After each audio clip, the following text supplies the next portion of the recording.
친구들, 가정에서 드리는 온라인 예배 시간이에요. 오늘도 멋진 예배자가 되기 위해 함께 준비해봐요. 주변을 깨끗하게 정돈하고 단정한 옷으로 갈아입어요.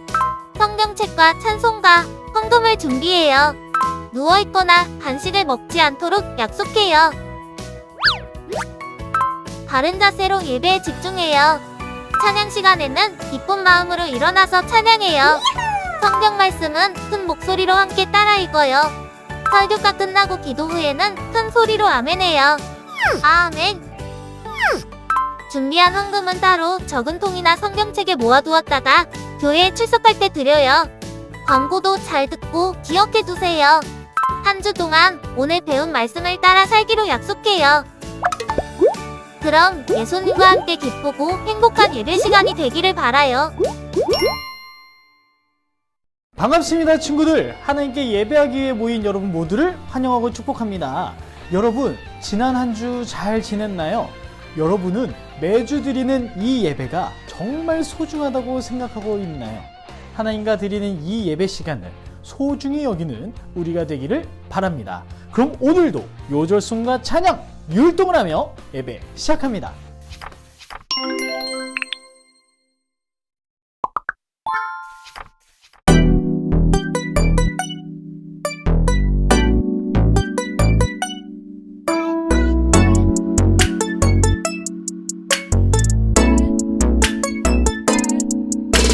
너희 속에 생기를 넣으리니 너희가 살아나리라. 또 내가 여호와인 줄 너희가 알리라.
우리의 최고 되신 하나님 감사드립니다. 하나님께 정성을 다해 예배드리길 원하오니 성령님 우리를 도와주세요. 날마다 하나님의 사랑으로 무럭무럭 자라게 해주셔서 감사드립니다. 우리의 마음과 믿음도 성장해서 하나님을 기쁘게 해드리고 싶어요. 하나님을 사랑하는 마음으로 드리는 우리의 예배를 받아주세요. 늘 우리에게 힘이 되시는 예수님만 자랑하며 살겠습니다. 예수님의 이름으로 기도드립니다. 아멘.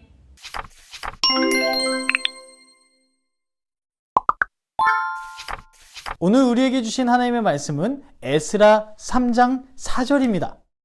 기록된 규례대로 초막절을 지켜 번제를 매일 정수대로 날마다 드리고. 아멘.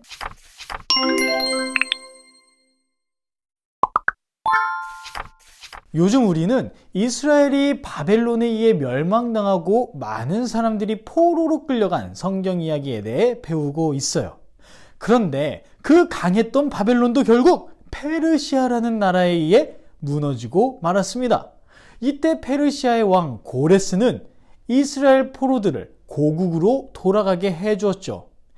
지금부터 여러분에게 들려주는 것은 바벨론의 포로로 끌려갔다가 다시 이스라엘로 돌아온 한 석공이 자신의 아버지에게 쓴 편지입니다. 혹시 석공이 뭐 하는 사람인지 아시나요? 석공은 돌을 쓰임새 맞게 다듬는 일을 하는 사람을 말합니다. 과연 그에게 어떤 일이 있었는지 잘 들어보세요. 아버지, 하늘나라에서 잘 지내고 계시죠? 저는 지금 예루살렘에 있습니다. 아버지가 그토록 돌아오고 싶어 하시던 이곳 말입니다. 바벨론에서 포로로 사는 동안 아버지는 하나님이 우리 민족을 다시 이스라엘로 돌아가게 하실 거라고 얘기하셨죠. 말씀하신 대로 그 일이 정말 일어났어요.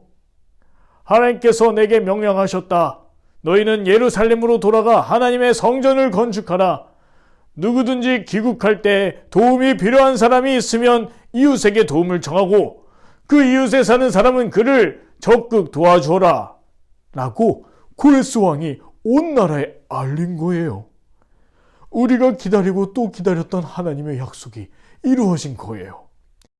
이스라엘 자손들이 바벨론 왕을 70년 동안 섬기다 다시 예루살렘으로 돌아가게 될 거라고 오래전 예레미야 선지자가 말씀하셨죠. 아버지가 저 어릴 때부터 그 이야기를 해주셨잖아요. 저는 그때 믿지 않았지만 우리는 그 예언대로 진짜 돌아오게 되었어요. 처음에 예루살렘으로 가라는 명령을 들었을 때는 좀 막막했어요. 황폐해진 땅으로 돌아가서 과연 어떻게 먹고 살며 무엇을 해야 할지 걱정이 앞섰죠. 그런데 곧 제가 해야 할 일을 찾았어요. 무슨 일이냐고요?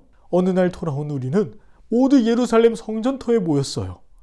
폐허가 된 그곳에서는 성전의 모습을 거의 찾아볼 수 없었죠. 그때 예수아와 스룹바벨 그리고 제사장들이 제단이 있던 자리를 찾아내어 단을 쌓았습니다. 그 모습을 지켜보면서 보잘것없는 우리를 하나님께서 너무 사랑하셔서 다시 부르셨구나 하는 생각이 들었어요. 가슴이 두근두근하며 뜨거운 눈물이 흘렀죠.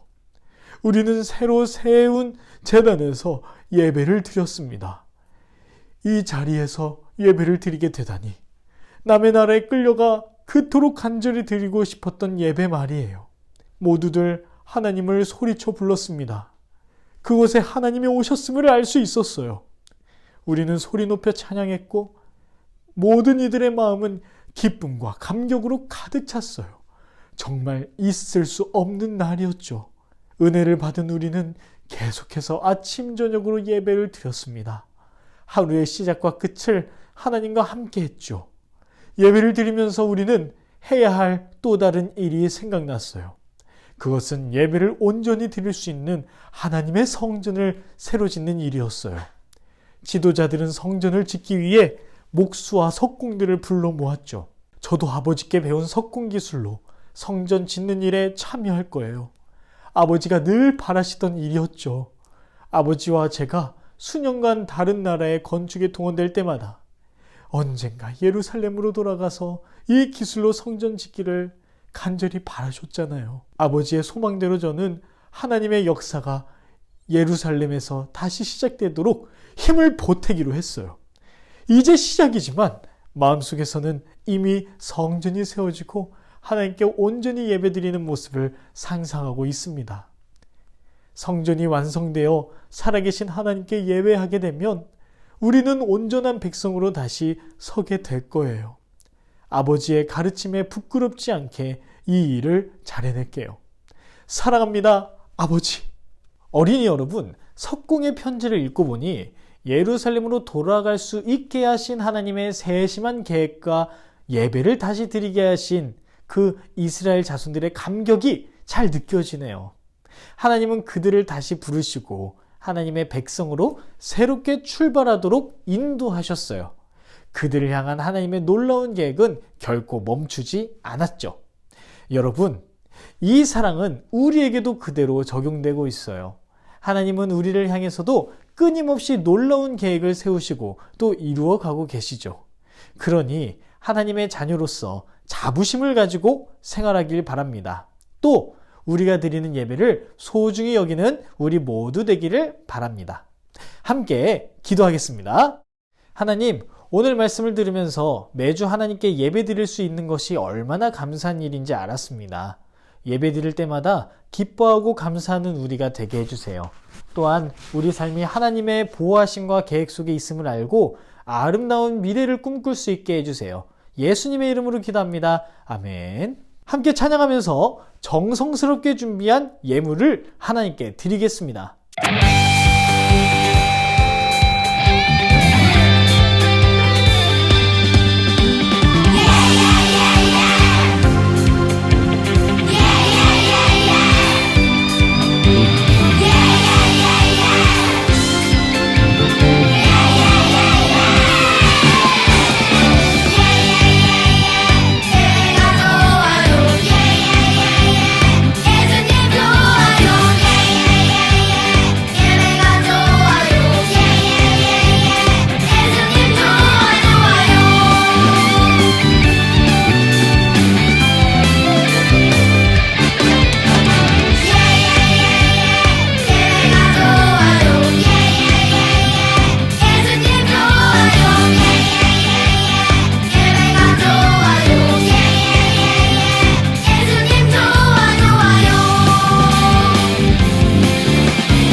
우리가 드린 헌금을 놓고 함께 기도하겠습니다. 하나님, 우리의 정성을 담아 예물을 드립니다. 우리의 예물을 받아주시고 이 예물을 하나님의 귀한 일에 사용하여 주시고 이 예물을 드리는 손길들을 기억해 주셔서 주님의 것으로 채워주세요. 예수님의 이름으로 기도합니다. 아멘.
자, 우리 친구들 오늘 예배 잘 드렸나요? 하나님께서는 예배 받길 원하시는 하나님의 자녀들을 불러주시고 새롭게 회복시켜 주시는 분이십니다. 오늘 예배도 주님께서 받기 위하셔서 우리를 불러주신 거예요. 오늘 함께 나눈 말씀 에스라 3장 1절에서 7절의 말씀을 함께 읽어보면서 다시 지어질 성전의 모습을 멋지게 한번 그려보면 좋겠습니다. 자, 그럼 한 주도 잘 지냈다가 다시 만나겠습니다. 다음 주에 만나요. 안녕!